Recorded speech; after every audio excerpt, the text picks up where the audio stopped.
Welcome back for First Chapter Friday. It's another Friday. See? Friday. Happy Friday. All right, so I realized that my first two First Chapter Fridays were nonfiction. Hmm. Just happened to be what I picked up first in my stack of books that I want to share with you all. So I decided to make a point for this First Chapter Friday to be fiction.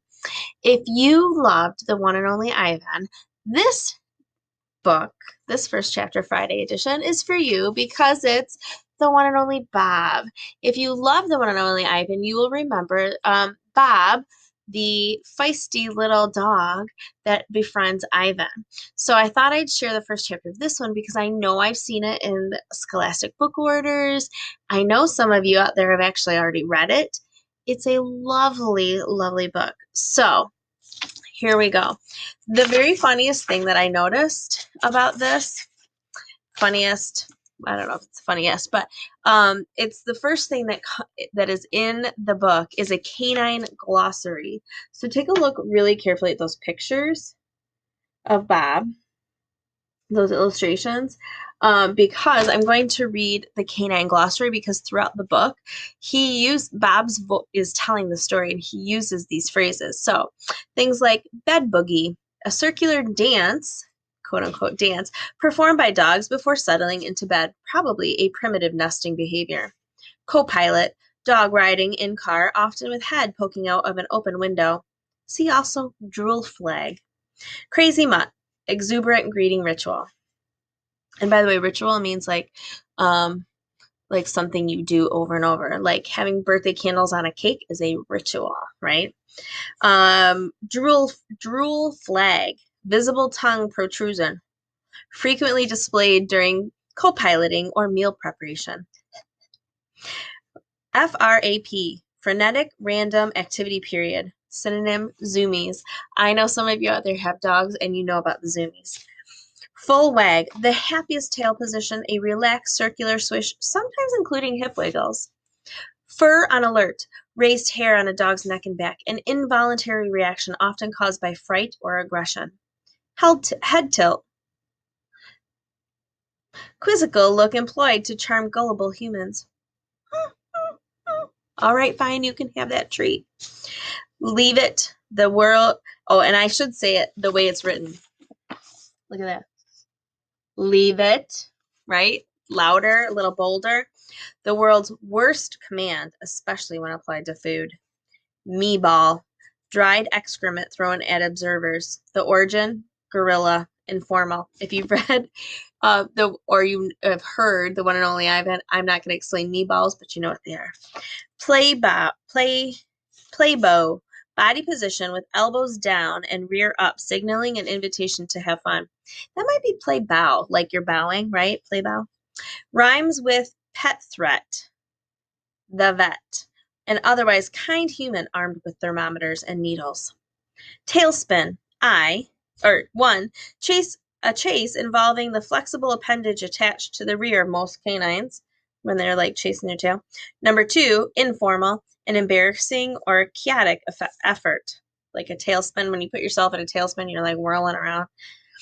Toe twitcher, dream, often squirrel focused, resulting in foot movement. Tug of war string, a long, though never long enough, piece of fabric or leather used to lead humans during walks. Instead of a leash, he calls it a tug of war string. Hilarious. UFO. 1. Unidentified food object, often found under kitchen tables or couch cushions. 2. Unidentified floor object, hopefully edible. 3. Unidentified flying object, ideally a stick, a flying disc, or slobber-covered tennis ball. Water bowl of power. 1. Jumbo-sized ceramic dish, or 2. Uncomfortable human chair generally found in bathrooms. Gross. The water bowl of power. That's hilarious. Zoomies. Sudden bursts of energy, usually involving chaotic dashes through the house. Informal. See also FRAP, which I already read, right? So if you know the one and only Ivan, you know that Catherine Applegate writes from the perspective of the animals, which is really, really fun. She also writes really short, I don't even know if I'd call them chapters, because it's almost like a diary, but not quite. There's not pages. So, for example, this is how it starts. That could be considered chapter one, but it's not really a chapter. So I'm going to read for a bit. Um, about an amount I would think of would be a chapter, and because it gets to a part where it introduces a character you know and love. So this is called Confession.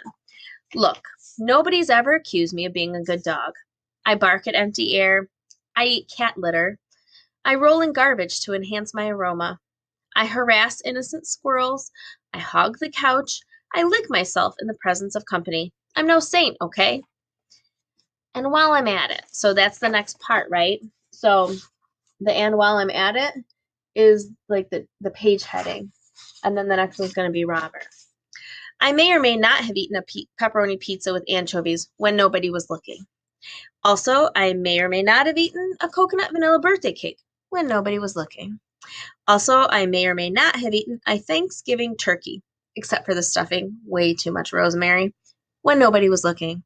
Nobody looking, that seems to be the common thread. As they say on the crime shows, motive and opportunity. The next section is called Robert. Name's Bob. I'm a mutt of uncertain heritage, definitely some Chihuahua with a smidgen of Papillon on my father's side. You're probably thinking I'm some wimpy lapdog, the kind you see poking out of an old lady's purse like a hairy keychain.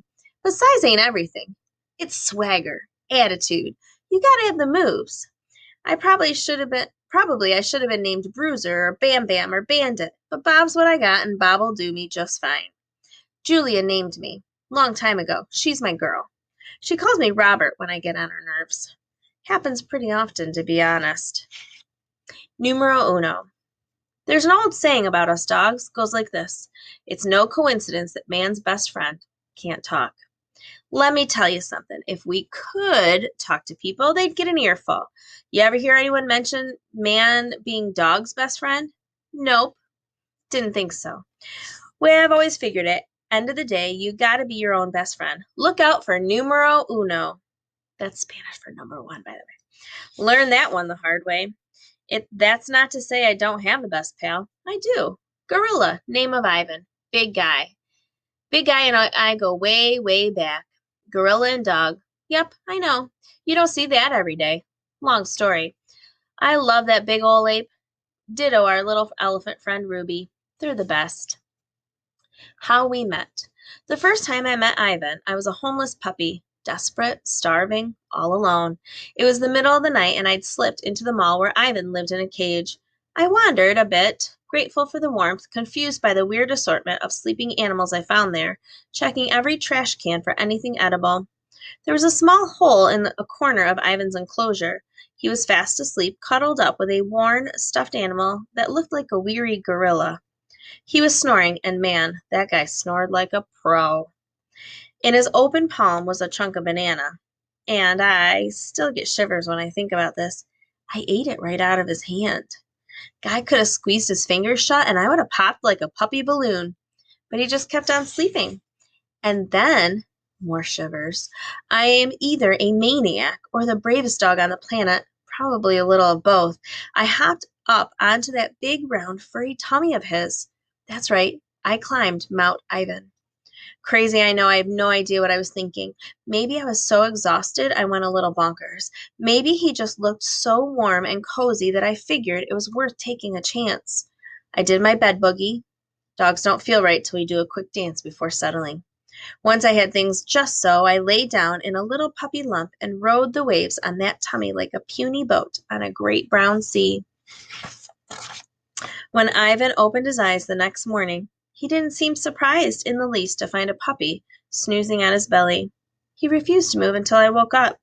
I think he was glad as I was. He was as glad as I was to have found a new friend.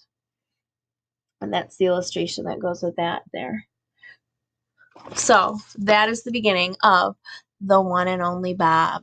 So hopefully you get a chance to pick it up for yourself and find out more about Bob's story, which has a lot of adventure in it, and tells about how he lives with Julia.